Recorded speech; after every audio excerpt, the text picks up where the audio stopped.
This week on MuggleCast, Chapter by Chapter continues with Chapter 7 of Goblet of Fire. This week's episode is sponsored by Uncommon Goods. If you haven't finished your holiday shopping yet, don't panic. There's still time to find incredible original gifts with the help of Uncommon Goods. UncommonGoods.com has the absolute best gifts for everyone in your life. We're talking moms, dads, teens, in-laws, besties, and your one and only. And it's not stuff you can just find anywhere. Uncommon Goods has unique and creative gifts, often handmade by independent artists and makers. So skip the gifts that scream last minute and find something truly original at UncommonGoods.com. Our audience is entirely readers, so you should definitely check out the Book Nook Reading Valet, which offers you an easy way to hold your place in your book and hold your drink and reading glasses. Uncommon Goods looks for products that are high quality, unique, and often handmade or made in the US. They have the most meaningful, out-of-the-ordinary gifts anywhere. To get 15% off your next gift, go to uncommongoods.com/MuggleCast. That's uncommongoods.com/MuggleCast for 15% off. Don't miss out on this limited time offer. Uncommon Goods, we're all out of the ordinary.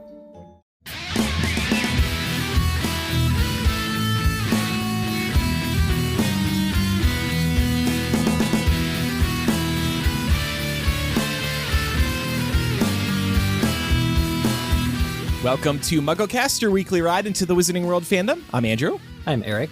I'm Micah. And I'm Laura.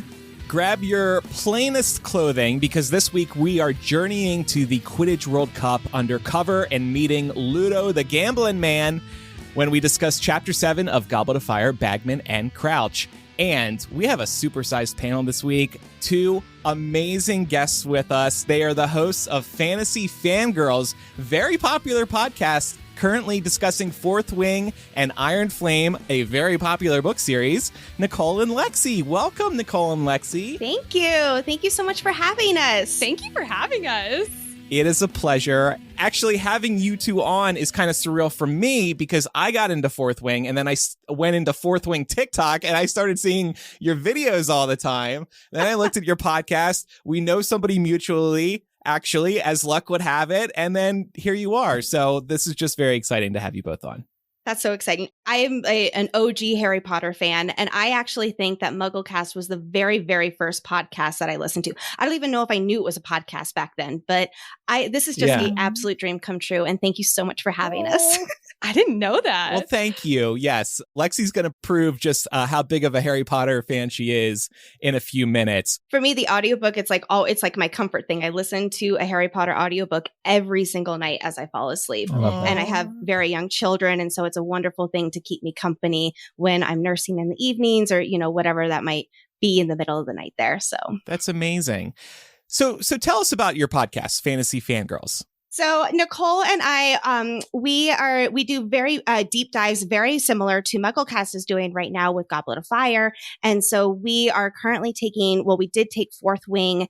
We covered that in September and October. And now that Iron Flame came out earlier this month in November, we are covering that. We're just about to release episode 3. And we are just digging into every single morsel, all the foreshadowing, tons of theories. It is an unfinished book series. So that's one of the big things about it is there are so many fun theories, so many Easter eggs, and Nicole and I are absolutely all about them. We pull in a lot of character analysis, helping people navigate through the hangover that is Iron Flame. If you know, you know. And the community has just been absolutely incredible. We only started the podcast about 2.5 months ago, and it is just it grew overnight. It's absolutely both overwhelming and exciting in the best way possible. Overwhelming is a really good word for it, but in the best way, yes. Yeah. Well, probably thanks in part to TikTok, right? I guess that's how a lot of the listeners are finding you, like I did. Yes. So in fact, on day 1, we had our very, very first TikTok of like a podcast clip, and we just posted it to TikTok. We had like 0 followers, and it went viral, and that is how it all started. So from that very first viral TikTok video, we've basically been very fortunate to not stop going viral for the last 10 weeks, and it's like a lot of people have really rallied around the podcast and like shared it with their friends. And since it is such a hot topic right now, I think so many people are loud and proud about it, and they needed an outlet of someone else who is just as passionate about it as they are. And we were the hangover cure that a lot of people have called us, but it's been the best 10 weeks of our lives. It's been absolutely insane. When you were talking about theorizing and character analysis, it gave me a bit of nostalgia because that's really how we all got started with MuggleCast back in the day. Yeah, Absolutely. I love it. I love it so much. So tell us, why is Fourth Wing so popular? I've read it. I imagine Micah, Eric, and Laura are going to read it at some point because I think it's too hot to avoid. I'm reading it right now. Yes. What are you talking about? Oh, okay, great. I'm sure many of our listeners have read this book by now. There's really no avoiding it online, I don't think. What do you think has made Fourth Wing so popular so far? I think the big thing is like people compare it to it's almost an amalgamation of Harry Potter for the school aspect, Game of Thrones for politics and dragons, and then another very popular fantasy series, A Court of Thorns and Roses, for the romance aspect. Romantasy has been a huge up-and-coming genre recently, and I think that this just hit every single marker. But it's also been called the gateway drug to Romantasy world. Like, it's a very contemporary world. It's a very contemporary, or it's not world, it's very contemporary language. And the book is built around and expands on the magical world as you go deeper into it. Very Harry Potter-esque. If you're, we're in book 4 as we're on this podcast, we're diving into more and more of the world. And that is definitely how Iron Flame is going. It's just expanding. So I think there's so much familiarity for a lot of for a lot of readers. And I think that's one of the major reasons it got so popular so fast. Also, it's a huge representation book. The main character has Ehlers-Danlos, which is a chronic illness. The main character is POC. We have a lot of lesbian, gay, bisexual characters. There's so much representation all in this. And I think people were really starving for something in this world to have such high representation. And it just took off. Yeah. It really did. All the representation is nice to see. And by the way, for our younger listeners, there is some adult language and activities happening in this book. So book series. So you may want to ask your parents if Fourth Wing is right for you. Yes. Oh, yes. okay. And the podcast as well on that note, too. Oh, yes. Lexi, I haven't seen something get as close to becoming the next Harry Potter in a really long time. Like, it really does seem like this story is unique. Have you been getting those spidey senses as well, or? I get more of a Twilight sense with this. And that's saying that I was not a big Twilight fan. I wasn't like super into that, but I do get that a little bit more because it is a little bit more niche. Harry Potter, it's so ingrained in pop culture. Every single person knows their Hogwarts house. We have Universal Studios and Harry Potter World and just all of that. And I definitely don't see any book series, not just this one, getting to that level. Now, of course, Fourth Wing is going to be a TV series. I'm super excited about that.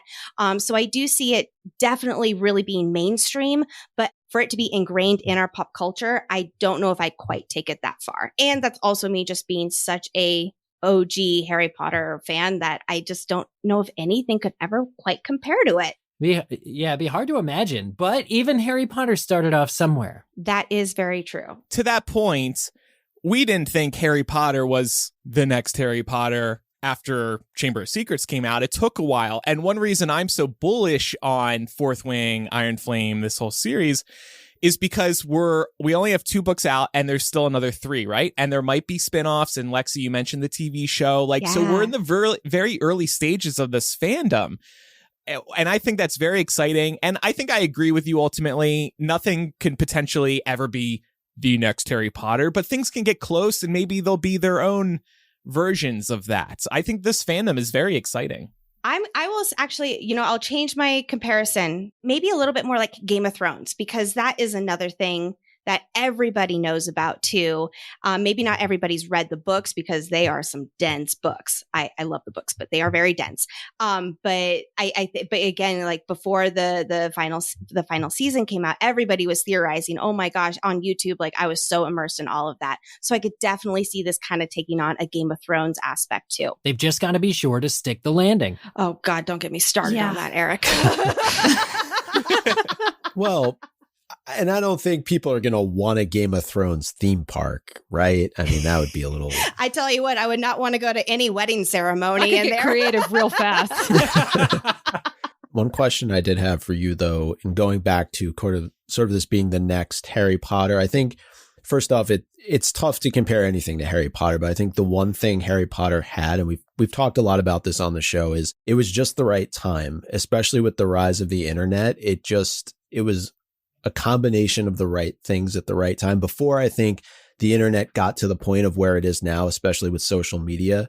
Because I often wonder what Harry Potter would have been like with all these platforms that are out today. Yes. And the level of criticism, that all of these series have to go through. Yeah, I've thought about that as well, especially as, I've listened to other deep dives about Harry Potter, and I know that we're going to be, poking fun at some of the, I'll call them gaping plot holes, but we embrace them because we just have to let them be, And I agree that if Harry Potter was so perfect at the time that it was, and now, for instance, Fourth Wing, I think it's perfect for the time that it is because it has so many fun Easter eggs and ways to theorize, and everybody just loves that so much. And it's got relatable characters, and like Nicole was saying, that representation, and it's so great for the time that it's in, the time that it's coming out. Lexi, you mentioned you're a big Harry Potter fan. You also told us you're pretty darn good at reciting in order every single chapter in the Harry Potter series. Yes. So we thought if we could get a taste of this, we're not going to have you do the whole book series, even though that would be incredibly impressive. Could you just recite every chapter in order from book 4, the book we're currently doing chapter by chapter on? And I will be grading you. I've got my copy of Goblet of Fire right here. All right. Sounds good. And I'll start by saying the reason that I know all of this is, again, going back to my very young children. I needed something to do after I had read Harry Potter a million times on the audiobook. And so I started just making a game out of it for myself. And here I am a few years later. So anyway, all right. Chapter 1, we have the Riddle House, of course. Chapter 2, the Scar. Chapter 3, the Invitation. Chapter 4, Back to the Burrow. Chapter 5, Weasley's Wizard Wheezies. And Chapter 6, the Porky. Chapter 7, Bagman and Crouch. Hey, that's today's episode. Chapter 8. For those following at home. The Quidditch World Cup. Then what am I on? That was chapter 8. Chapter 9 is the Dark Mark. Chapter 10, Mayhem at the Ministry. Chapter 11, Aboard the Hogwarts Express. Chapter 12 is the Triwizard Tournament. Chapter 13 is Mad-Eye Moody. Yeah, Mad-Eye Moody. And then chapter 14, the Unforgivable Curses, because that's right after that. Okay. And then we have Bobotox and Durmstrang. Chapter 16, we have Goblet of Fire. Chapter 17, we have the Four Champions. Chapter 18, Wane of the Wands. Chapter 19, the Hungarian Horntail. Chapter 20, the First Task. Chapter 21, we have the House Elf Liberation Front. Chapter 22, we have... Then we have the Unexpected Task. Then chapter 23, Yule Ball. Chapter 24, Rita Skeeter's Scoop. Chapter 25, The Egg in the Eye. Chapter 26 is the Second Task. Chapter 27 is Padfoot Returns. Chapter 28 is The Madness of Mr. Crouch. Chapter 29 is The Dream. Chapter 30. What chapter am I on? I'm like so nervous that like I'm forgetting and I have to. You're doing great. You're on 30. The Pensive. Chapter 31 is the Third Task. Chapter 32 is Flesh, Blood, and Bone. Chapter 33 is the Death Eaters. Chapter 34 is Priori Incantatum. I can't pronounce that. Chapter 35 is Virtus Serum. Chapter 36 is The Parting of the Ways, and chapter 37 is The Beginning. Yep, I know there's 37. So I did it. Amazing. Just amazing. 100% accuracy. I am so proud to be your sister. They're sisters too. I don't even think we mentioned this. Oh yeah, we're sisters. But yeah, like I have my milestone chapters, and then like I have like the sequence of events that go through. And so yeah, that's that. Being able to say the numbers before each title, I would never be able to. I'd never be able to like, which one am I on? Absolutely not. I'd just be able to like in an order of something. No. Yeah. That's why I have like I know the task ones is the main one for a fourth one. Like I said, those milestone ones, and then I can figure out what's in between. So I'm so impressed. Yes, Thank you. You have proven yourself as a real Harry Potter fan. I love your story as to how you remember all these chapters. Lexi and Nicole, such a pleasure to have you on. And listeners, please check out Fantasy Fangirls. That's it. The show's over. Yeah, we just had you on to see that party trick. Before we get to chapter by chapter, quick announcement, and it's a timely reminder, so I really wanted to bring it up. Don't forget, listeners, our Overstock store is now open. If you ever wanted one of our cool physical gifts that we have sent to patrons over the years, but you didn't or couldn't subscribe to our Patreon, now's your chance to pick up things like t-shirts, the MuggleCast beanie, the MuggleCast socks, the Sweet 16 wooden car that you build, signed album art, all kinds of things. MuggleMillennial.etsy.com. We'll also have a link in the show notes. This is where you can get very limited time items. Once these are gone, because these are the overstock things that we've had over the years. And now we're finally cleaning out our closets. And we can turn these around pretty quick. So if you're shopping for the MuggleCast listener in your life, or maybe you could tell a parent or a loved one, hey, go grab me a MuggleCast t-shirt, go to the store. We'll get it out in the mail ASAP. By mid-December, we're probably gonna no longer guarantee things by Christmas. But until then, Santa MuggleCast over here is delivering MuggleCast goods. And we may have one more item that we're adding to the store. We're going to check on that. Yeah, more lost t-shirts recently uncovered. Ooh. They're just hiding all over the desert in this case. Anyone whose house we've ever stayed at might have a box of shirts. All right, so with that, let's move on to chapter by chapter. And this week, we are discussing Goblet of Fire, chapter 7. What chapter is that again, Lexi? Oh, yeah, Bagman and Crouch. And as if there wasn't enough pressure on Nicole and Lexi in particular with that reciting of the chapters, we are involving them in the 7-word summary as well. Nicole's going to go first, and then Lexi. So are you two ready to be put on the spot again? I'm sweating. I hope you all my know this. God. Like full on sweating. We get stressed by it too. No, I'm so excited. Let's do this. I'm ready. Arriving At The Campsite. Makes Much. happen.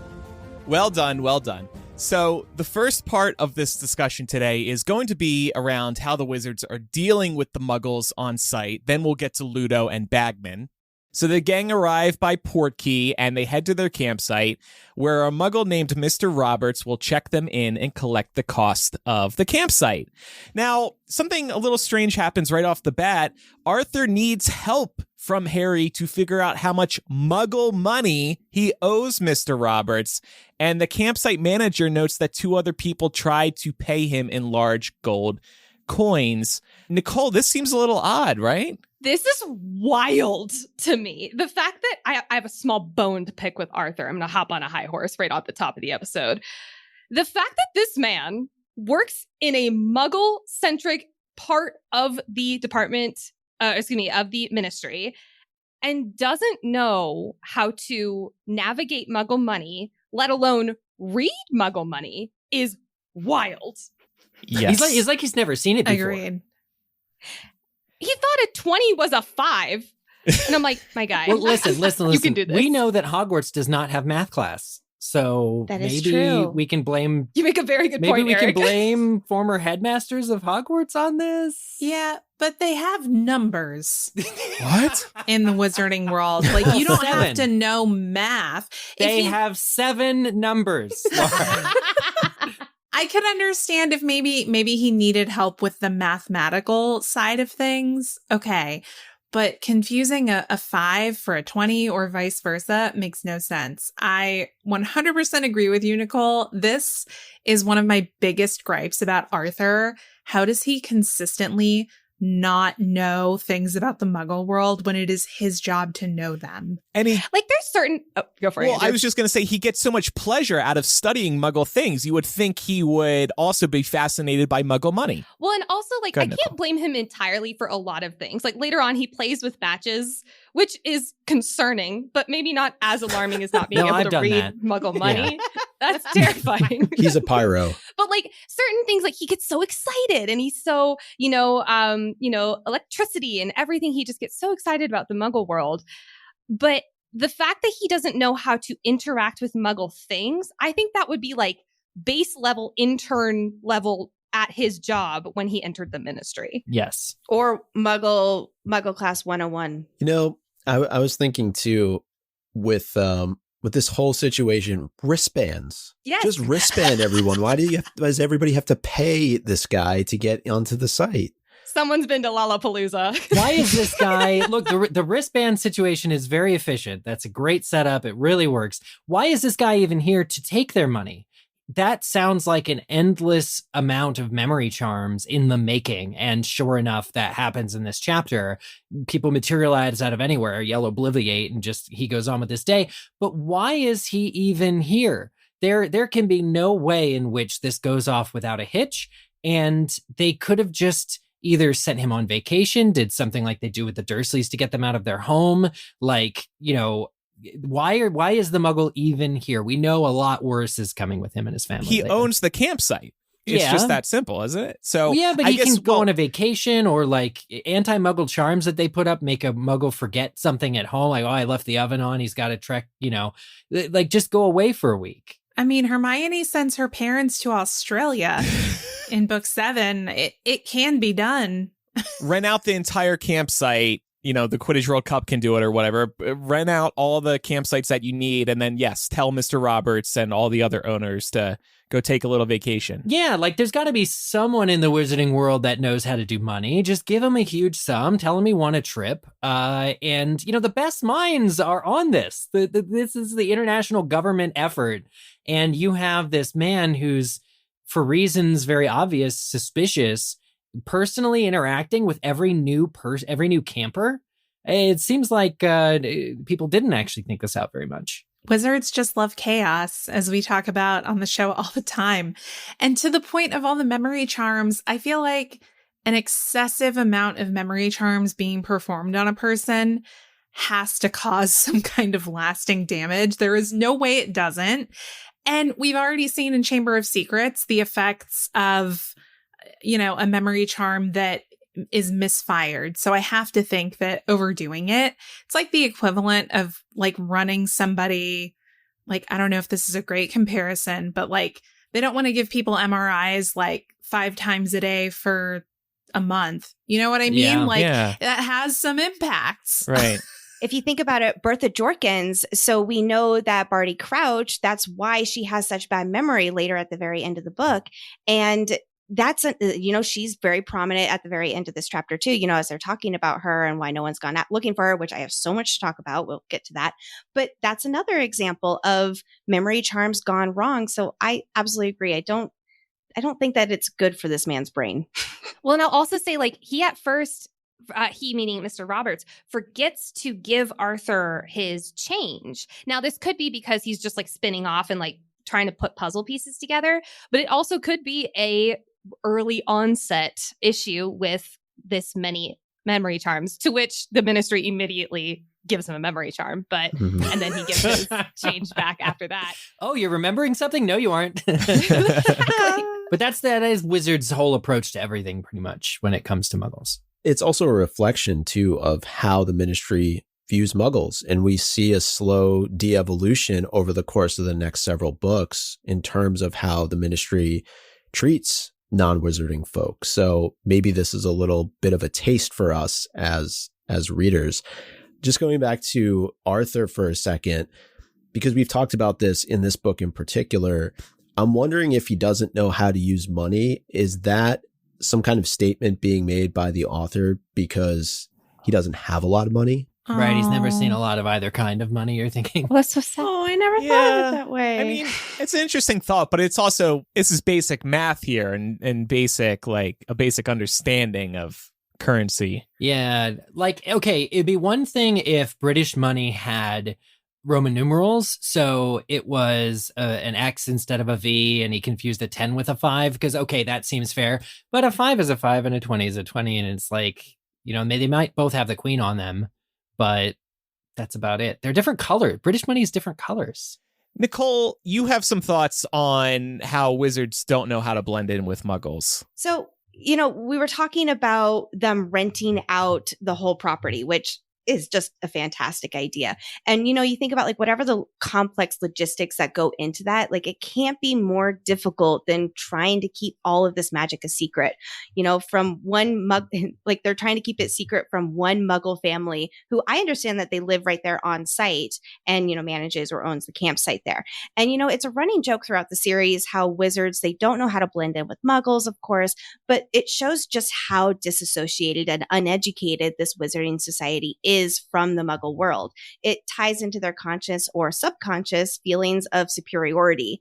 And I mean, I say that even about Arthur, he loves Muggles so much, but there is going to be a sense of superiority, which we especially saw in chapter 4, Back to the Burrow there, and how much secrecy the need to keep themselves is. It really separates them. They are not associated with the Muggle community for obvious reasons, and therefore they don't know anything about the Muggle community. And that really does show that separation there because they have to keep themselves such a big secret.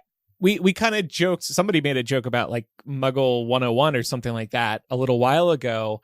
There should be some sort of like wizard Muggle social integration lesson, at least somewhere within Hogwarts, like Muggle studies. Well, and I like the idea that Lexi was saying that it's because of the statute of secrecy that they can't see Muggles close enough to learn about them to get educated. Because I'm right with that train of thought that says Muggle studies, which is just a chosen elective for some people who want to take it in maybe their third year, should absolutely be mandatory before you are ever allowed to set foot on Muggle ground. It should be 7 years. It should be a subject that's like, it's more important than charms. There, I said it. If they outnumber you, look, no offense to Flitwick, he would probably excel at teaching Muggle studies, but they need reading this chapter specifically. It is insane and absurd how much craziness goes on and how poorly wizards are equipped to blend in. And it's like they're not even trying, even head ones. Eric, I love this point because this is the 422nd iteration of this event. It's not like they decided to do it yesterday. You would think that they would have a much better system in place. Honestly, memory charms are the only thing keeping the statute of secrecy up. Yeah. That's the well-placed memory charms going back centuries. It's tragic. We used to say it was Dumbledore who enjoys the chaos in the wizarding world, but it's actually all wizards. They just love the mess. It keeps things exciting for them. Oh my God. Oh man. Eric, you bring up an interesting point about, of course, like Muggle studies probably should be required, but this is where things, always tend to get political with, education and what courses are offered.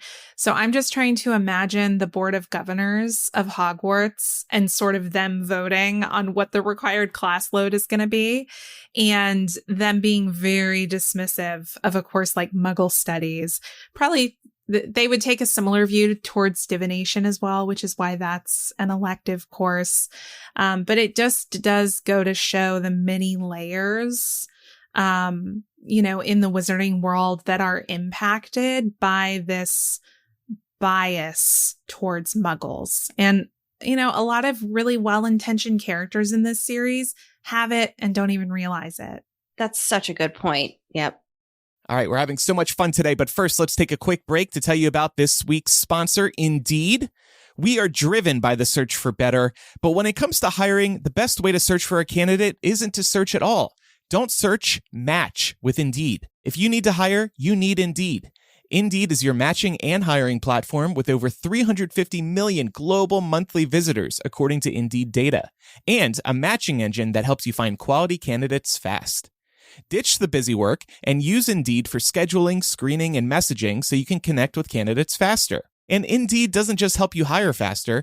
93% of employers agree that Indeed delivers the highest quality matches compared to other job sites, according to a recent Indeed survey. One of the things I love about Indeed is that it's a one-stop shop for hiring. No need to bounce around to different job sites or screen candidates. Indeed just brings you the best candidates with their amazing instant match feature. And listeners of the show will get a $75 sponsored job credit to get your jobs more visibility at Indeed.com/MuggleCast. Just go to Indeed.com/MuggleCast right now and support our show by saying you heard about Indeed on this podcast. Indeed.com/MuggleCast. Terms and conditions apply. Need to hire? You need Indeed.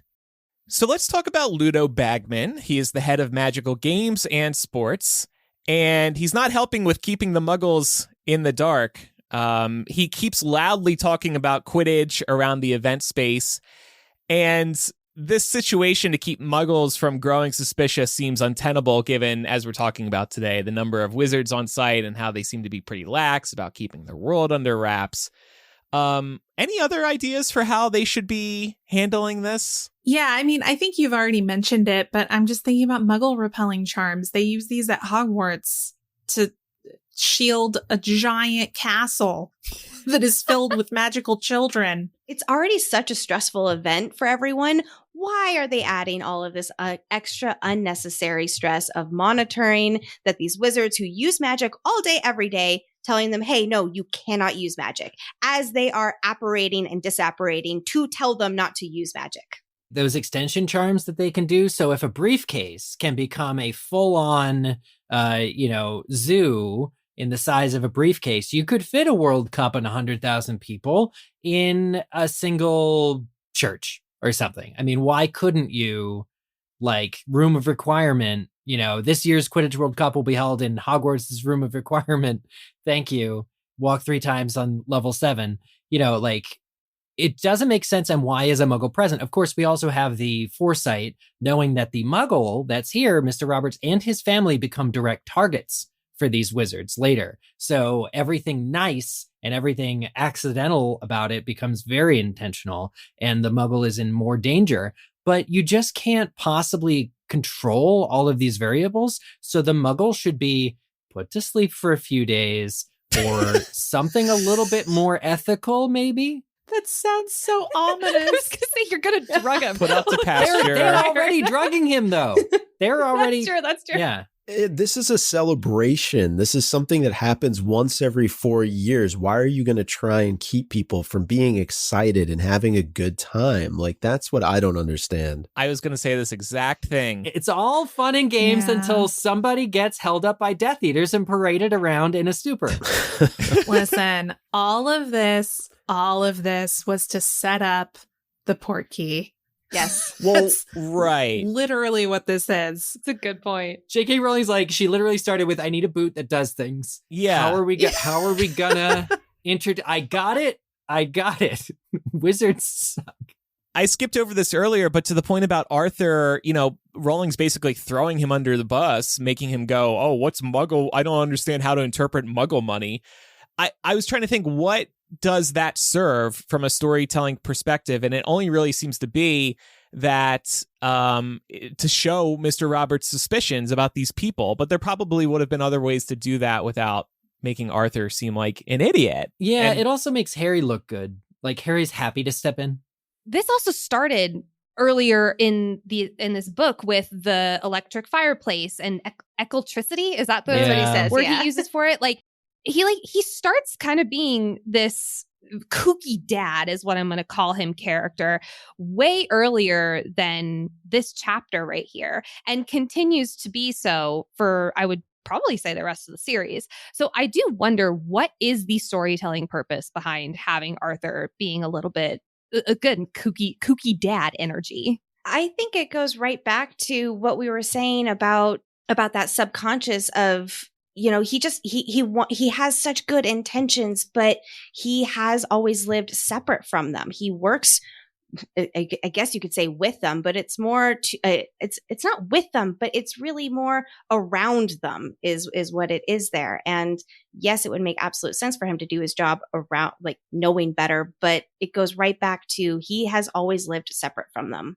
It doesn't explain it much more, but yeah. Well, no, I think that is an important, little bit of subtext there. Agreed. Lexi, again, being a major Harry Potter fan, you've also put some thought into the amount of wizards in the wizarding world in light of this discussion about the Quidditch World Cup. Everybody's congregating. How many people are actually there? How many people do you think are actually in the wizarding world?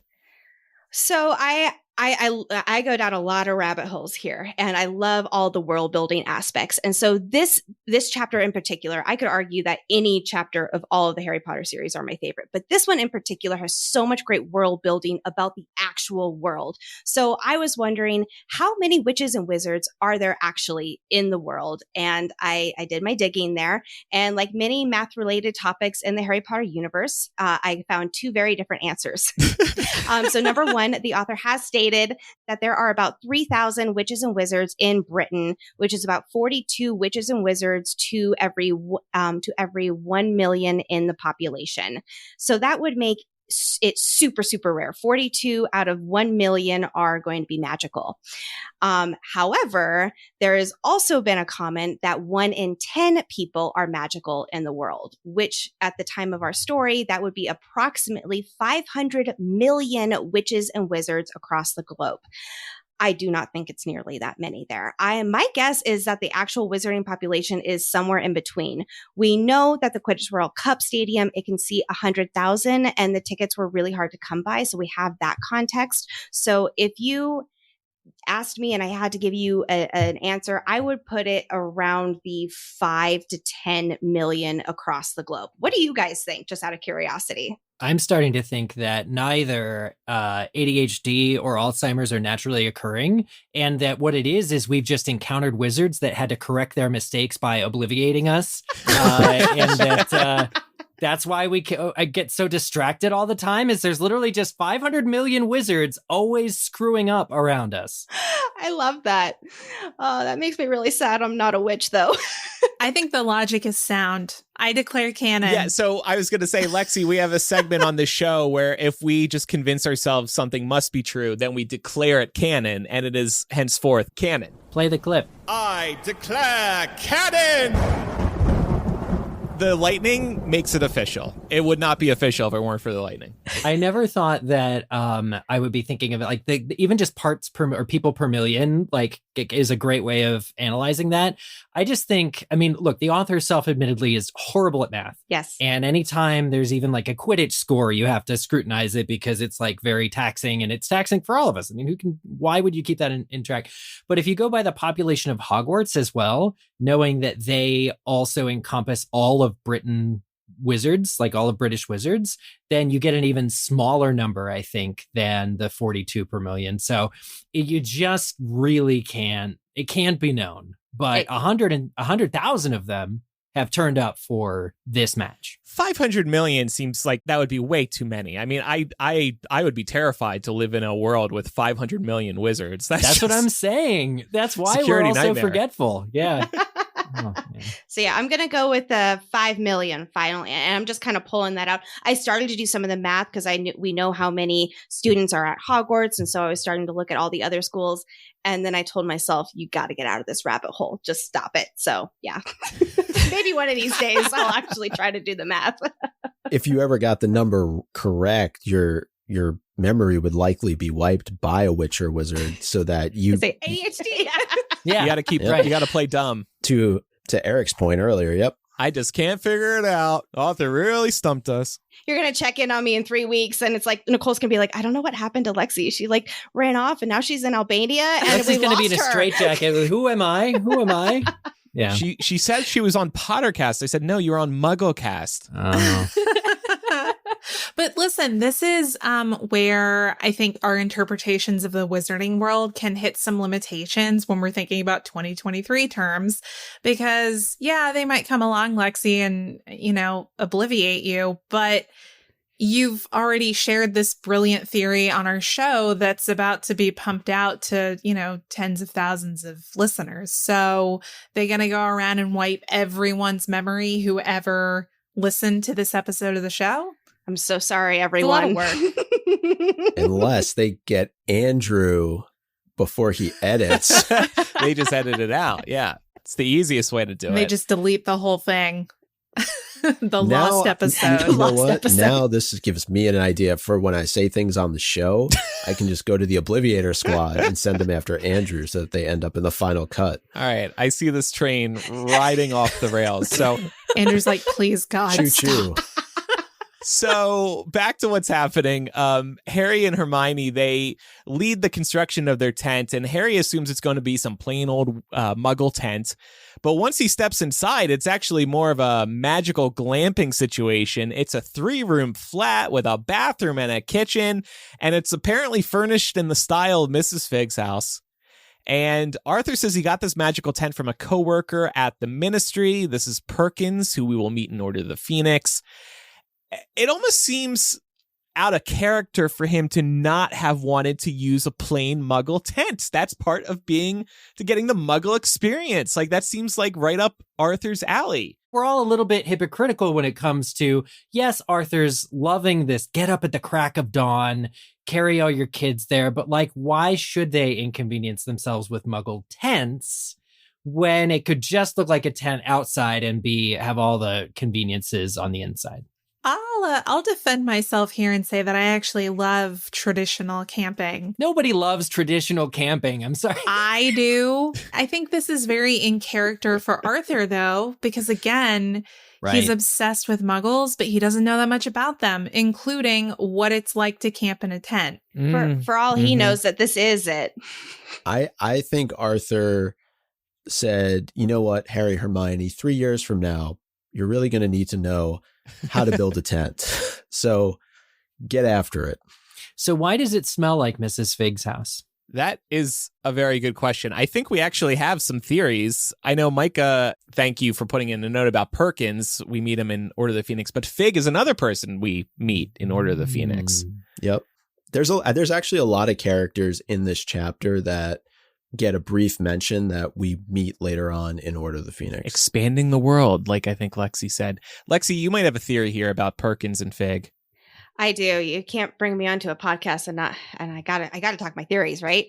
So I love the theory that Perkins and Miss Fig, they dated at some point, and because they seem like they're around the same age. They're both older, and poor Perkins has lumbago, and they would go camping They would go on camping adventures and they'd bring her cats, for whatever reason. And he is in the misuse of Muggle artifacts department as a homage to his continued love for the scribe that got away.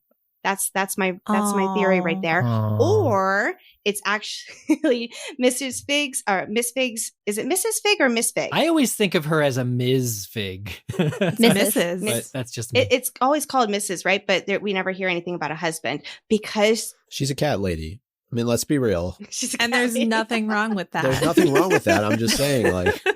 Or I was also thinking maybe it's Mrs. Fig's tent and the other tent that doesn't smell like cats is Perkins. But Arthur, he is lying to Harry because he can't tell him that it's actually his neighbor's cat because, she's undercover and all of that.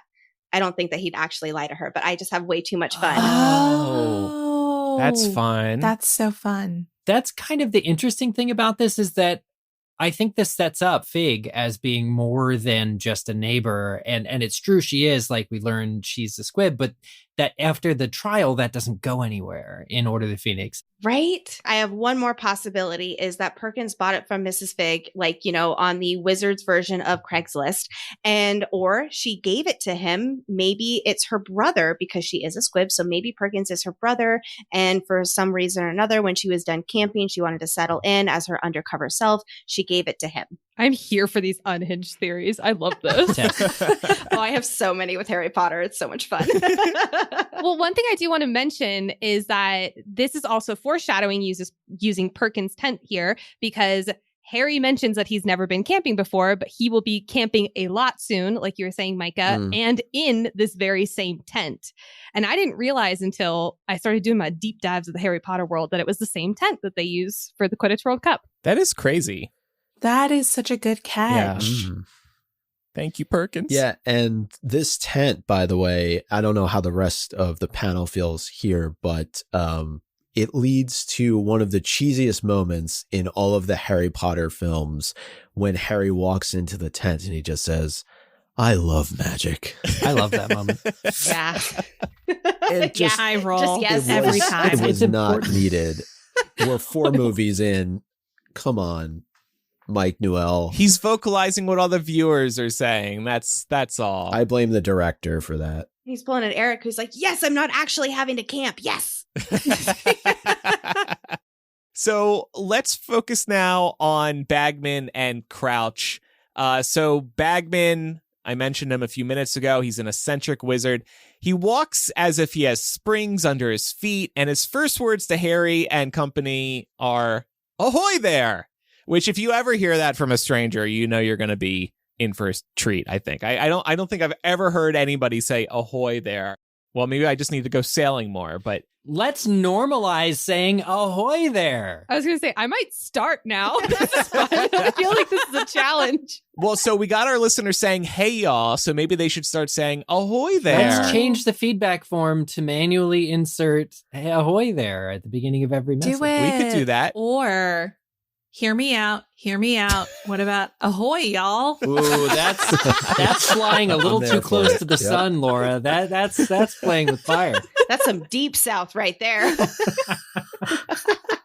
I just love the way that Bagman is described, made him look like an overgrown schoolboy. You just have such a great visual picture of him there. And it makes me so sad we didn't get him in the movie, but I'm not going to go down that hole.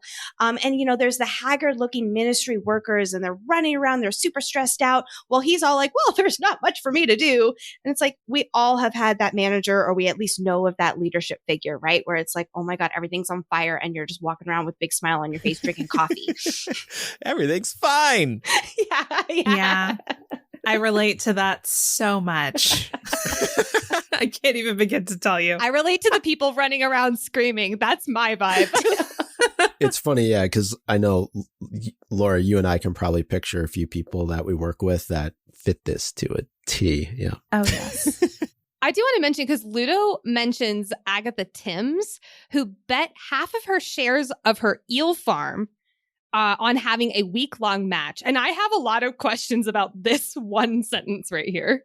Yeah. Well, go ahead. What question number one, her age? Yeah, no, I mean, it feels really icky to me, because if you're talking about a child betting the shares of her eel farm, I'm like imagining a child betting their shares in like their ant farm that they have in their bedroom at home or something. Or like Crayola crayons in their box. Yeah, it's just it's so exploitative of a child. And it's like one thing to do this with teenagers, right? Because you can argue that they're of an age where they can kind of reasonably understand the rules of gambling, as it were, but not a kid, man. That's just gross. I love that you went to the kid land, because I was like, this is a grown up woman who just has an eel farm. Like, that was just Well, they do use the word young. Bagman does use the word young, right? That's In the true. text. I so thought I he think used that's why. little. I think he uses little. little? So I was under the impression that she was like a Flitwick sort of little.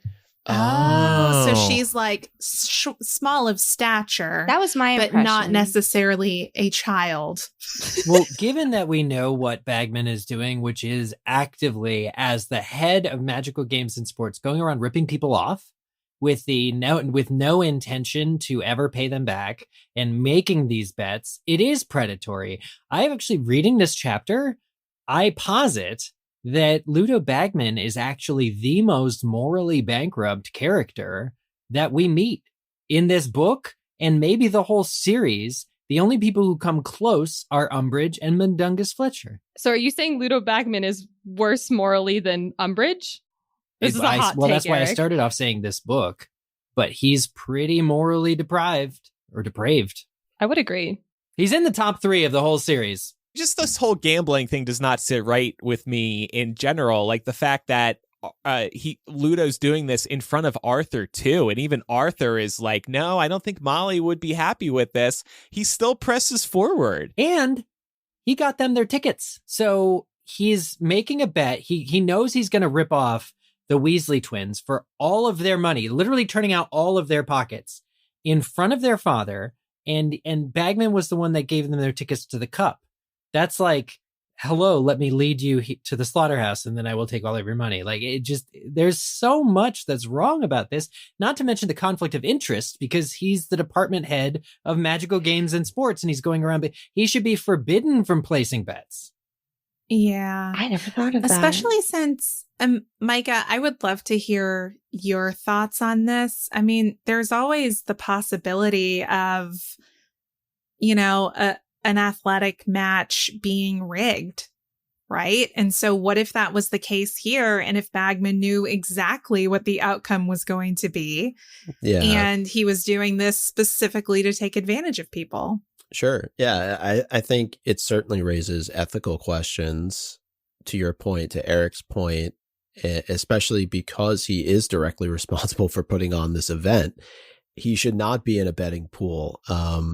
He could have insider information that could directly impact the outcome of the match and or lead him to making more money for himself. Now, the piece that isn't clear, at least right now, is if he stands to gain anything from this pool. Like, is he just organizing the pool, or does he actually have money in the pool himself where, he could win or he could lose as a result of that?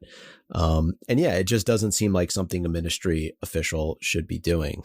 I'm assuming he has a lot on the line here because of how much the goblin trouble gives him later, to the point where he just gives Fred and George vanishing money.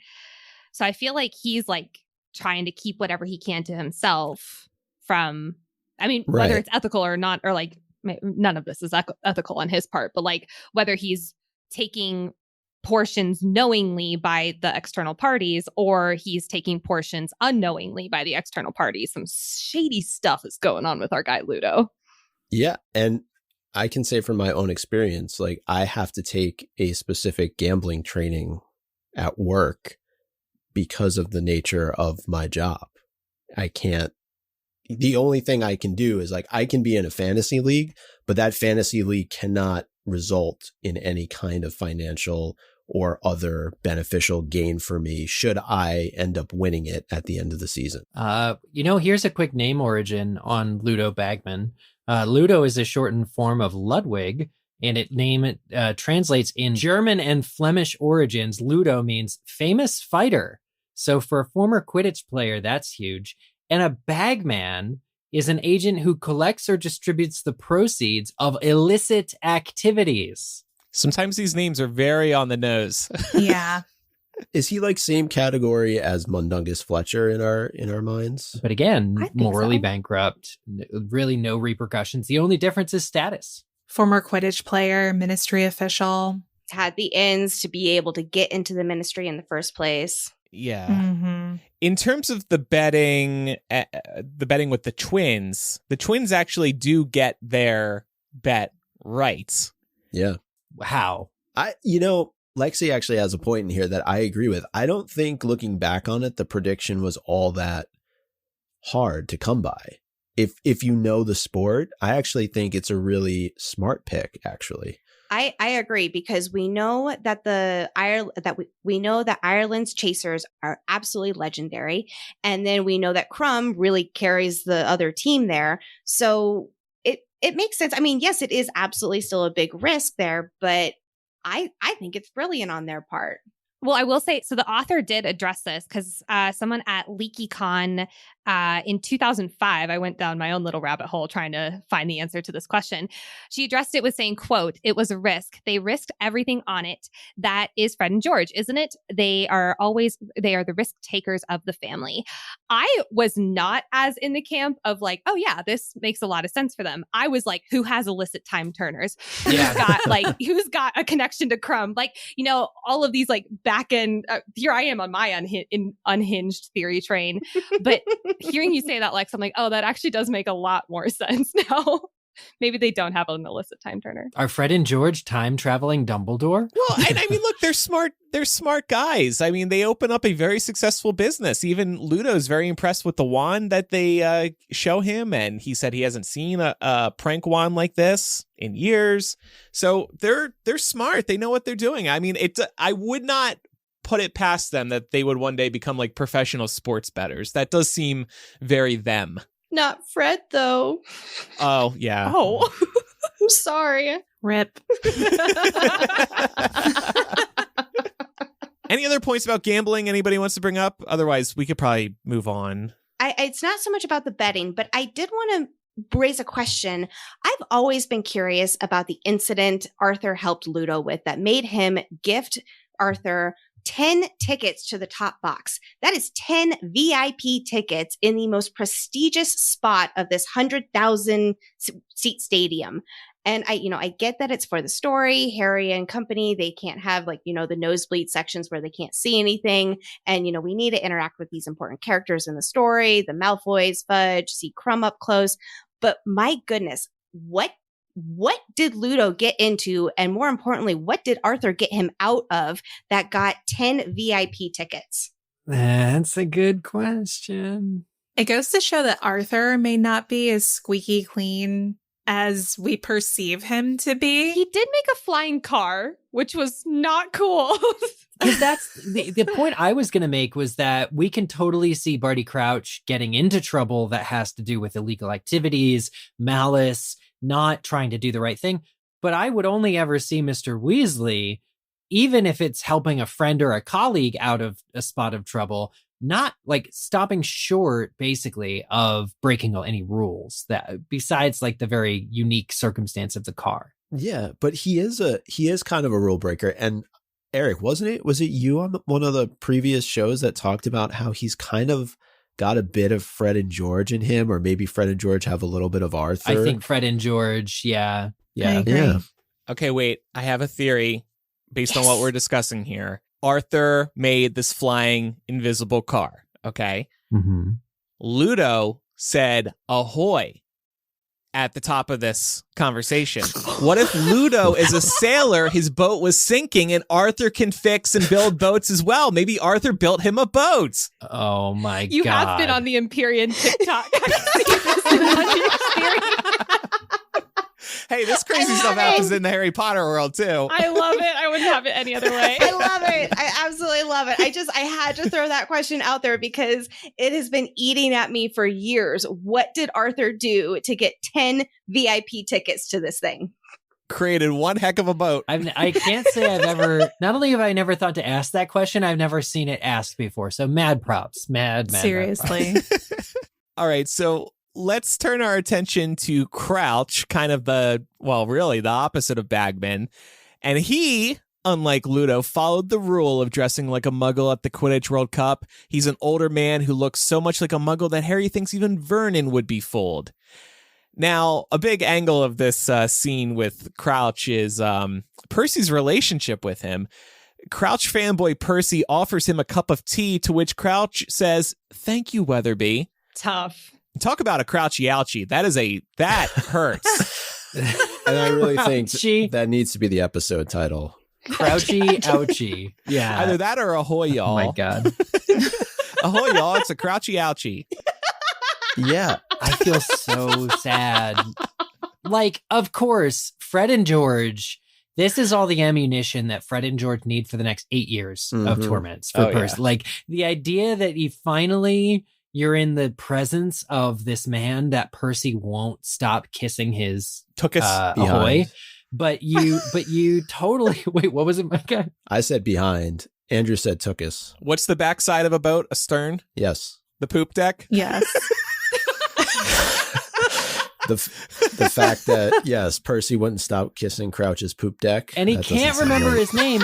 And here's the thing, it's funny and it's sad because I think some aspect we've all experienced, maybe this situation where you're really passionate, but you don't necessarily get the respect that you deserve, or you don't get really acknowledged. For his boss, Percy is one of his direct reports or his secretary or whatever, but he still doesn't remember his name or gets it wrong.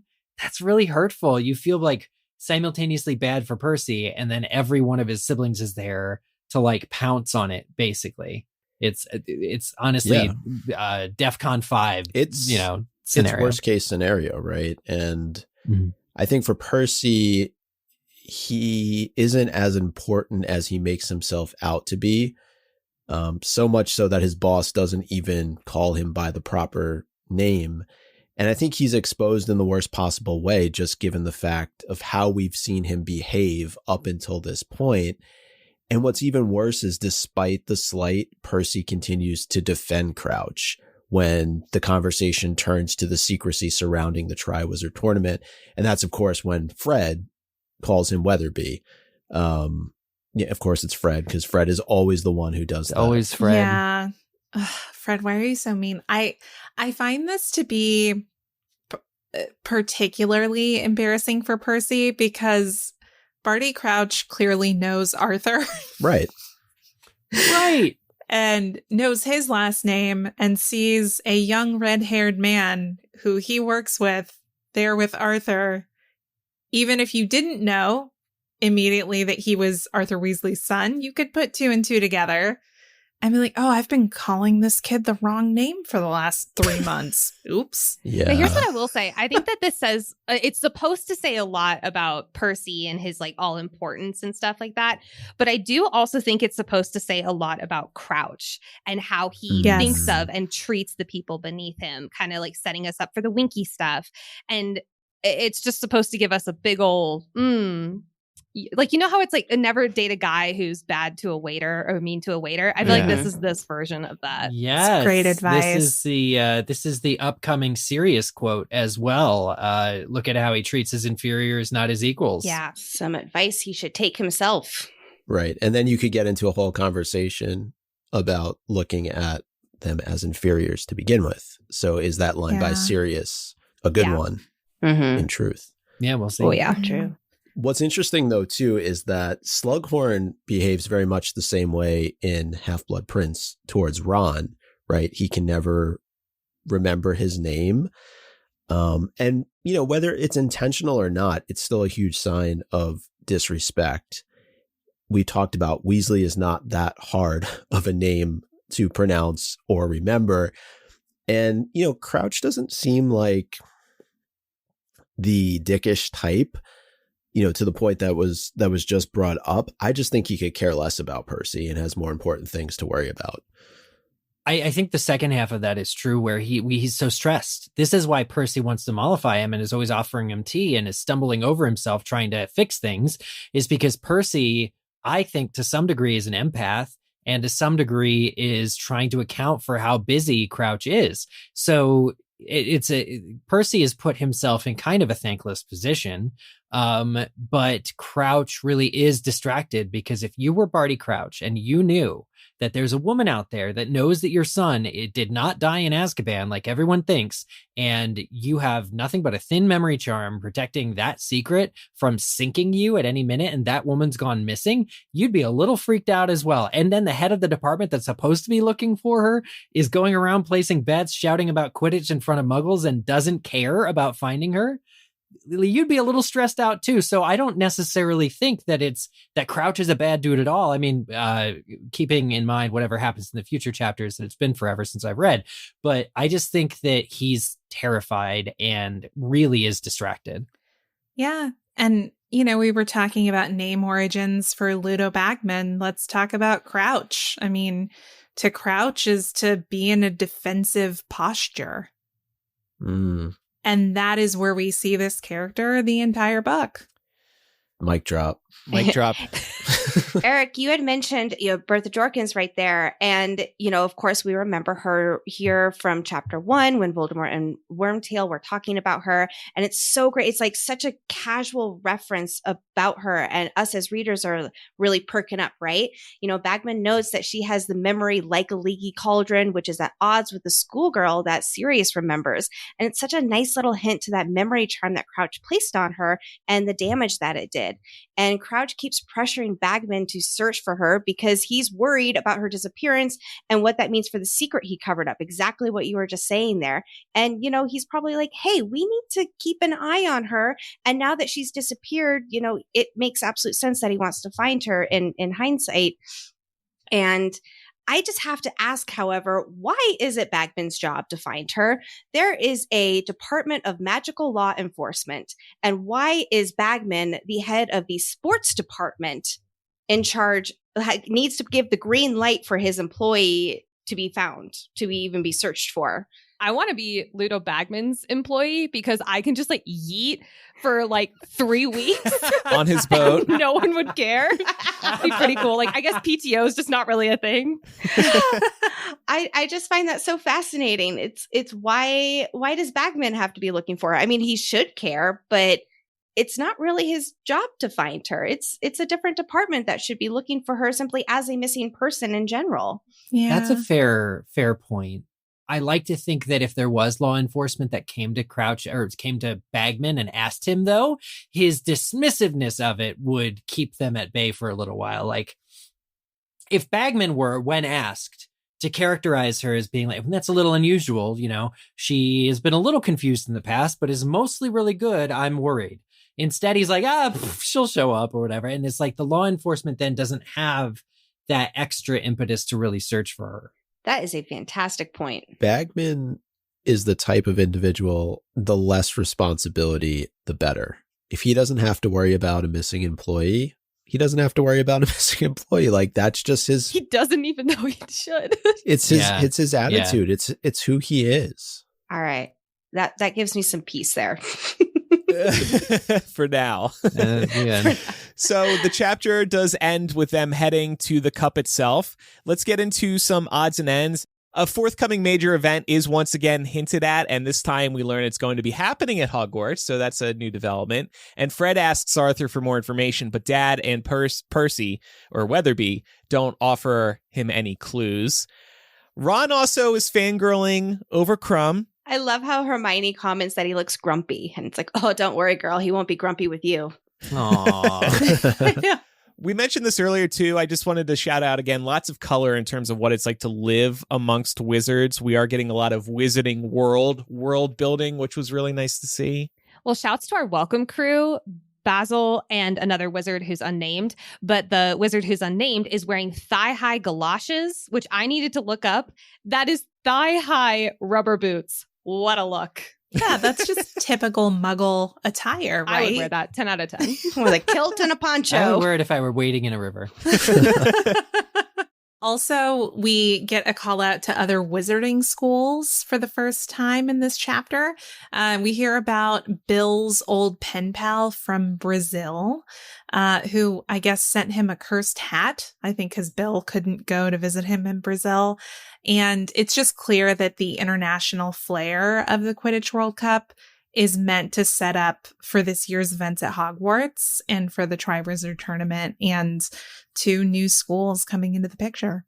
Yeah, and it continues the world building that we've talked about, opening Harry's eyes to the fact that there's more than just Hogwarts out there. And, you know, the first 3 books were very much like, this is it. It's Hogwarts. Harry gets on the train and he flies a car, or he gets on the bus and he goes. Like, now it's like, hey, there's this whole other world out there with so much other cool stuff to explore.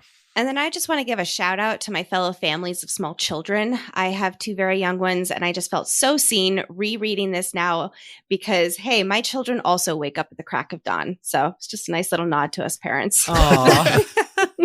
Do they play with wands too? Not yet. Do they steal your wand? You know, I was going to say I wish, but not with the wands. I do wish, however, that we had like the little mini flying brooms, like, and how they just raise. I just thought that was the cutest little thing. And I just want to get my son one of those so badly. I was disturbed by the child getting a hold of Dad's wands. I mean, that seems like that could cause a world of problems. Wasn't there a lawsuit recently about that? No, I'm serious. There was some sort of lawsuit TMZ reported on it. A wand, so I don't know, poked an eye out or something. I don't know. Oh yeah, Warner Brothers sued over Harry Potter wand. It impaled my kid's eye. But I mean, anything can do that. Not funny. I'm sorry, but it is funny, but it's not funny. I should not laugh either. Hashtag better parenting. Well, we mentioned Perkins. We mentioned Mrs. Fig. We also get a mention of Bode the Unspeakable. And I say, hey, it was nice seeing you. We'll catch up in Order of the Phoenix.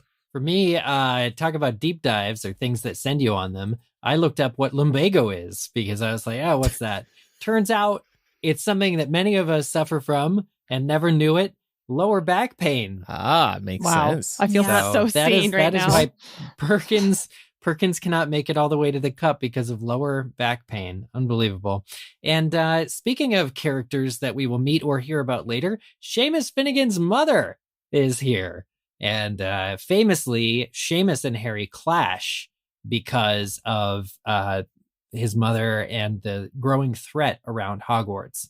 We know that she does not support Dumbledore, but at the Quidditch World Cup, She's thrilled to be flying the colors of Ireland, which I assume it was just kind of green. But yes, it was fun to pop by her. The fact that on all this land and all these hundreds of tents, there is only one tap marked on the other side of the field. So our trio has to walk quite a distance, stand in a long line, fill up their pots and pans, and then trudge on back. And I'm just going to say I'm a muggle and I wouldn't want to do that. Like, I would definitely be one of those witches who would just pretend like I'm not doing magic, but I would totally be doing magic.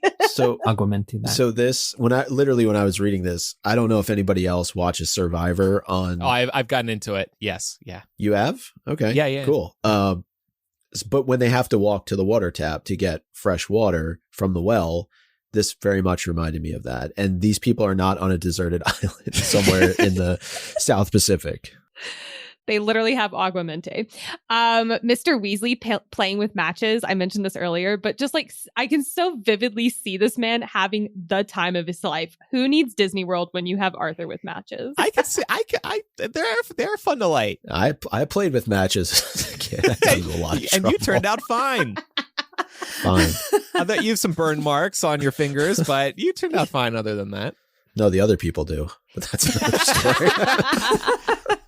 I love the mention of the magic carpet as a family vehicle. You know, just I love these familiar magical devices, you know, from Aladdin, A Whole New World, just pop up like this in the story. And then, of course, the foreshadowing about all of Crouch's ancestors. They've always abided strictly by the law, except, hey, he doesn't really. So I just love that little bit there. And lastly, to wrap us up here, I have one more little deep dive here into the world building of our story. So omnioculars. Wow, I do not know how to say that. omnioculars is how I say it personally. Omnioculars. Omnioculars seem very expensive for what they are. They cost 10 galleons. And I just want to give you all a little list here of what other things in the Wizarding world cost, just to give you some price comparisons here. Apparition Lesson Program, which is like a multi-week program, it cost 12 galleons. The Advanced Potion Making book, that cost 9 galleons. But then a wand, like the most important thing that any witch or wizard uses, it only costs 7 galleons. However, a unicorn hair that goes into the wand costs 10 galleons, which gives me some serious questions about the profit margin, but we'll put a pin in that for right now. And so 10 galleons equal out to about 50 pounds or $73.50. And Harry bought 3 of them. They never used them again. And I really just hope his friends use them when watching him in the Tri-Wizard tournament. I have so many thoughts here. First of all, maybe the wand is very cheap. Maybe it's because it's subsidized by the ministry. Just a random thought that popped into my head. The omnioculars, they're very high tech. I mean, you can rewind, right? You can do like the instant replay thing. It's almost like buying like a high tech camera. You can slow down. You can slow down time. Yeah, I think they're very cool. It is hilarious that they use them once and then never again. It reminds me of like you go to a concert and you buy like a souvenir T-shirt or something, and half the people who buy those things never wear them again. Yeah. Yeah. And I mean, I will say merch that is sold at events like this does tend to be overpriced, but I agree with the point, Lexi, about cost and value in the wizarding world being extremely inconsistent in general when you think about things like, I mean, you have this perfect list. I don't even need to come up with anything else. It just doesn't make all that much sense when you really start breaking it down, unless Ollivander's like buying supplies in bulk. Maybe. And so I don't know. He makes his wand. Well, it's also another commentary on the Weasleys' financial situation too, right? Because Ron is somewhat embarrassed of the fact that Harry is going to buy this for him, and he turns around and I think he says like, I won't get you a Christmas present or something along those lines, but for 10 years. Yeah. Which like, is clearly extreme. Harry is just joking around. Yeah. No, it's like, it's not that serious, Harry. You're rich. Calm down. Right. Maybe the omnioculars say like Quidditch World Cup on them too. That would be cool. Ooh. So Ooh, That would branded. And the year, right? Yeah. Maybe. Yeah. But I just feel like having gone through this whole discussion, it was really done such a disservice in the movies. I know we get like a few seconds early on of being able to see, you know, the kind of the bit of diversity we see at the Quidditch World Cup, but it seems like for a TV show adaptation, they can do so much better. And one of the moments I'm really looking forward to is when like the trail lights up going to the actual Quidditch World Cup. Yeah. I feel like that would be so fun to see on screen. The fact that they spent 2 seconds on I love magic and not 2 seconds on anything else that they could have done. Listen, once you start playing that game, there's no going back. Like Too late. It's too late. That was turned into a GIF that's been used again and again online. It's a meme, and That's true. It's priceless. It's the gift that keeps on giving. Yeah, you can't put a price on I that. like that moment. All right, well, this has been a lot of fun, and now it's time for MVP of the week. And I'm going to give it to Crouch for calling Percy Weatherby. I think it's pretty funny and puts him in his place. My MVP also goes to Crouch, but this time for pressuring Barty to do something about Bertha's disappearance. Barty's kind of annoyed by him, but good for him. I'm going to give mine to Bagman for giving young readers their first introduction to that annoying, useless, fake it until you make it coworker. Nice. No surprise, I'm giving it to Archie for liking a healthy breeze around his privates and not caring who knows it. To that, I say, be you, Archie, be you. Oh man, that was mine too. That might be one of my favorite little random moments of the whole series. But mine is going to be Fred and George because of the bet that they made and how this is their first business attempt to get money. Big risk, big reward, and it worked. And I'm going to go with the wizarding tents because, unlike Laura, I am not a camper in the slightest. But this is the type of camping that would actually convince me to mingle with the outdoors. I was gifted a camping tent 3 years ago, and it's yet to be opened. It really just needs to go on eBay at this point. Laura, would you like my camping tent? I was going to say, send it to me. I'll use I'll throw a it. MuggleCast beanie in there. You'll be warm in the tent over the winter. Oh my gosh. It's not like I already have 4 of them, but sure. I don't know. If you have any feedback about today's discussion, you can contact us by emailing or sending a voice memo recorded on your phone to mugglecast@gmail.com or by using our phone number, which is 1-920-3-MUGGLE. That's 1-920-368-4453. And next week, we will discuss Goblet of Fire Chapter 8, the Quidditch World Cup. And speaking of Quidditch, now it's time for our weekly trivia game, Quizzage. Yes, we took a few weeks off, so we got a lot of entries this week. Last week's question was, according to Percy Weasley, about how many languages does Mr. Crouch speak? The correct answer was over 200. All right, so I believe it's my turn to do the names, right? I think so. Yes, please, Andrew, to be our guest here. Now, here's how you do it. This is how you move quickly through the list. Last week's winners: Hollow Wolf, Hermione Forever, Peanut on a Broomstick, No Diggory, I Got to Bag It Up, Olivia the Hufflepuff, Remember-Alls are fun, but Accio is quicker, Luke the 12-year-old, Micah tricked us again, even though I like Famous Amos, MMRTG, aka Multi-Mission Radio Stop Thermoelectric Generator, I just wrote that to make you say it. Dobby Stole My Socks, Elizabeth K. One normal name, excellent. Andrew Sims canceled for magical creature cruelty. Read more on page 6. Soul the Soul Sucker, Percy Weatherby, Emma going crazy, or is Eric slacking by giving everyone else the job of reading Quidditch names? Yes. Barty, we hardly knew thee. Barty is a Duolingo maven, says Percy. Carly, Cedric dies and becomes a sparkly vampire who is babysitting Crookshanks.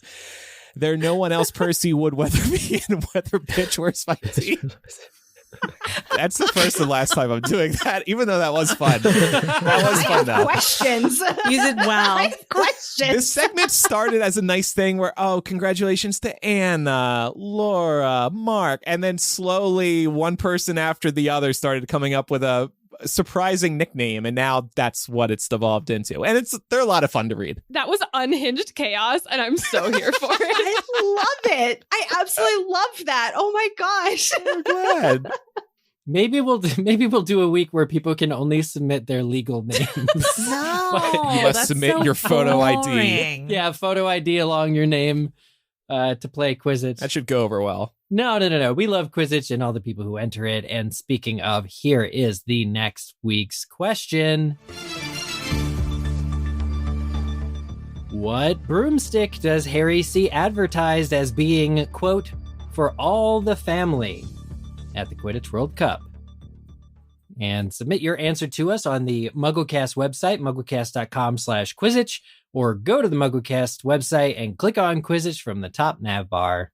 Thank you so much. Nicole and Lexi, this has been amazing. Thank you for joining us. This was so fun. Thank you for having us.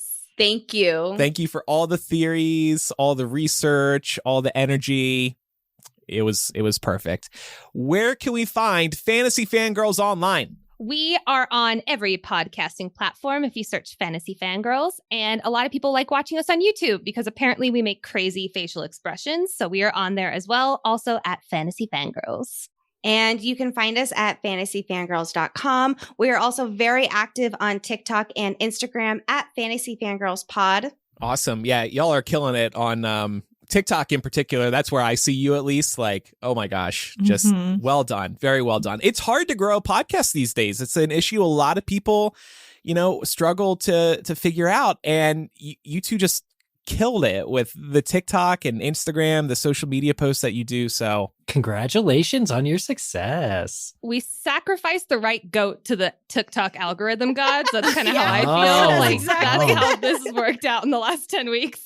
I'm just going to say it's a very good thing that you saved sacrificing a goat to the end of the show as opposed to bringing it up earlier on. Yeah, we love goats here. Oh my God. Okay, good.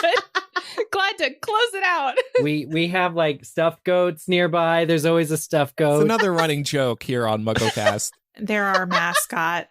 That's what I had to do to become famous on TikTok. Just kill this guy. I don't think I could do it. Sometimes it's not worth fame. It's fine. No, I mean, in all seriousness, I think you two could teach some sort of like masterclass or online course on like growing a podcast through TikTok. Like For just sure. chef's kiss on how you've done Thank that. you. So That means a We're lot. impressed. Thank Yeah. you. I think I'm going to hop on Fantasy Fangirls in the next month or something like that. So listeners, stay tuned for that. We'll talk about Fourth Wing and crossover there with the world of Harry Potter. Couple reminders before we wrap up on our end. Visit MuggleCast.com for transcripts, social media links, our full episode archive, our favorite episodes, and to contact us. And don't forget, the MuggleCast and Millennial Overstock store is now open. MuggleMillennial.etsy.com is where you can get one-of-a-kind MuggleCast gifts while supplies last. In the next 2 weeks is the time to order if you want Santa, Andrew, and Eric to get your gift there before Christmas. Him and I are the ones shipping this stuff out. If you enjoy MuggleCast and think other Muggles would too, tell a friend about the show. And we would also appreciate if you left us a review in your favorite podcast app. We'd also appreciate your support on Patreon, patreon.com/MuggleCast, or if you're an Apple Podcast subscriber, you can tap into the show and hit subscribe, and you'll get ad-free and early access to each episode. All right, that does it. Thanks, everybody, for listening. I'm Andrew. I'm Eric. I'm Micah. I'm Laura.